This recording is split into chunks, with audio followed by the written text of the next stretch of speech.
नमस्कार, कैसे हैं आप लोग? तो चलिए स्टार्ट कर लेते हैं हमारे जो हिंदी साहित्य के महत्वपूर्ण प्रश्नोत्तरों की सीरीज़ चल रही है इसको। इससे पहले वाली अगर आपने वीडियो नहीं देखी है, तो उसको देख लेना, बहुत इम्पोर्टेंट उसमें प्रश्न उत्तर दिए गए हैं। तो पहला प्रश्न स्टार्ट कर लेते हैं, आज प्रेमाख्यान काव्य से है सारी रचनाएँ, तो देखना बहुत इम्पोर्टेंट है ये भी। पहला प्रश्न क्या है? सत्यवती कथा नामक रचना के नायक का नाम बताइए। तो सत्यवती कथा किसकी है? पहले तो ये जान लेते हैं, वो है ईश्वर दास जी की। और जो सत्यवती नामक कथा है, इसके नायक का नाम है ऋतुपर्ण। अगला प्रश्न है, पद्मावत अपने ढंग में हिंदी की अकेली ट्रेजेडी है। यह कथन किसका है? तो ये कथन है, आपने नाम सुना होगा, विजय देव नारायण शाही। देखो, अब ये महासमर उपन्यास है ये भी, और ये महासमर उपन्यास है। आप एक उपन्यास को तो जानते होंगे, किसी में से भी एक को। ये है नरेंद्र कोहली का, और ये महाभारत की कथा पर आधारित है, ये महासमर जो नरेंद्र कोहली ने लिखा हुआ है उपन्यास। और जो दूसरा उपन्यास है, ये है हिमांशु जोशी जी का। अगर वहां पर नरेंद्र कोहली नहीं दिया गया है, तो वहां पर आपने हिमांशु जोशी जी को लगाना है। अगला प्रश्न है, हंसावली के रचनाकार का नाम बताइए। तो हंसावली के रचनाकार का नाम क्या है? असाइथ। अगला प्रश्न क्या है, चित्रावली किसकी रचना है?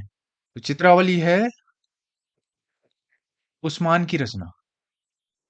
अगला प्रश्न देख लेते हैं, सर्वाधिक प्रेमाख्यानक ग्रंथों की रचना का श्रेय किस कवि को जाता है? तो इन्होंने लगभग प्रेमाख्यानकों की संख्या थी इनकी 29। ये थे जॉन कवि। जॉन कवि ने सबसे ज्यादा प्रेमाख्यानक रचनाएं लिखी थी। कितनी? 29। और भी रचनाएं इन्होंने लिखी थी, मगर 29 इनकी रचनाएं थी, प्रेमाख्यानक ग्रंथ लिखे थे इन्होंने। अगला प्रश्न है, रस रतन किसकी रचना है? तो रस रतन किसकी रचना है? पुहकर नामक कवि हैं। पुहकर, इनकी रचना है रस रतन। अगला प्रश्न, ज्ञानदीप नामक रचना किसकी है? ज्ञानदीप किसकी है? शेख नवी की। अगला प्रश्न है, सूफी काव्य में एकमात्र कवयित्री का नाम बताइए। जो सूफी काव्य में एकमात्र कवयित्री थी, उसका नाम था राबिया। वो है राबिया। अगला प्रश्न है, सूफी कवियों का प्रिय अलंकार कौन सा था? तो इनका प्रिय अलंकार था, आपने नाम सुना होगा, समासोक्ति। समासोक्ति सूफी कवियों का प्रिय अलंकार था। जो भी जितने भी सूफी कवि थे, उन्होंने ज्यादा से ज्यादा समासोक्ति अलंकार का प्रयोग किया था। अगला प्रश्न, रूपमंजरी नामक रचना किसकी है? तो रूपमंजरी नामक रचना है, आपने इनका भी नाम सुना होगा, नंददास। आप अपने से भी आंसर देने की कोशिश करिए, और अगर आपको आता है तो सही है, नहीं तो देखिए, खूब मेहनत करिए, आगे बढ़िए। अगला प्रश्न है, प्रथम सूफी प्रेमाख्यानक काव्य का नाम बताइए। अच्छा, ये सर्वमान्य है, मतलब ज्यादातर लोगों ने जिसे माना है प्रथम सूफी प्रेमाख्यानक काव्य, उसका नाम क्या है? चंदायन। चंदायन, या इसको लोर कहा भी कहा जाता है। लोर कहा या लोर कथा। तो ये किसकी है चंदायन या लोर कथा? ये है मुल्ला दाऊद की। सर्वाधिक लोग इसको मानते हैं प्रथम सूफी प्रेमाख्यानक काव्य। एकमात्र हिंदू सूफी कवि ARC मतलब आचार्य रामचंद्र शुक्ल के अनुसार कौन थे?